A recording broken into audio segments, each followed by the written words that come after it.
आगामी लोकसभा निवडणुकीच्या दृष्टीने सांगली मतदारसंघातून काँग्रेस पक्षाची तयारी बघता येणाऱ्या निवडणुकीमध्ये भारतीय जनता पक्षाचे विद्यमान खासदार संजय पाटील हे सर्वपक्षीय उमेदवार म्हणून आरामात निवडून येण्याची चिन्हे दिसत आहेत।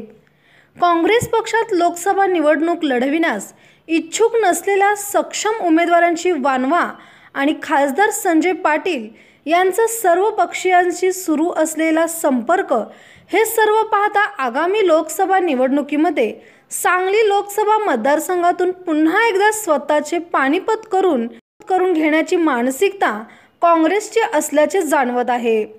एकीकडे भारतीय जनता पक्षाच्या प्रचारार्थ सांगलीत येऊन पोहोचलाय। असं असताना आणि विविध उद्घाटनी कार्यक्रमाच्या माध्यमातून सांगली जिल्ह्यात भारतीय जनता पक्षाची हवा जोरात तयार झाली आहे। असे असतानाही दुसरीकडे काँग्रेस मात्र केवळ एका घराण्याची चर्चा आणि उदो करत असल्याचे पाहावयास मिळत आहे।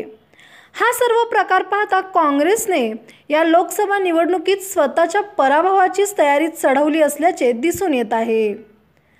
तर काँग्रेसमध्ये सध्या या नावांची चर्चा देखील चालू आहे। त्यातील एक दोघांचा अपवाद सोडला तर बाकीचे भाजपच्या पासंगालाही पुरणार नाहीत अशी परिस्थिती आहे। गेल्या वेळी भाजपच्या लाटेत वाहून गेलेली सांगली जिल्ह्यातील काँग्रेस काही दुरुस्त झालेली दिसत नाही किंवा होण्याची एकूण लक्षणेही दिसत नाहीत, कारण काँग्रेसमधील गटबाजी ही कधी न संपणारी आहे। त्यामुळे एकमेकांची जिरवण्याच्या नादात काँग्रेसची पूर्ती जिरणार आहे।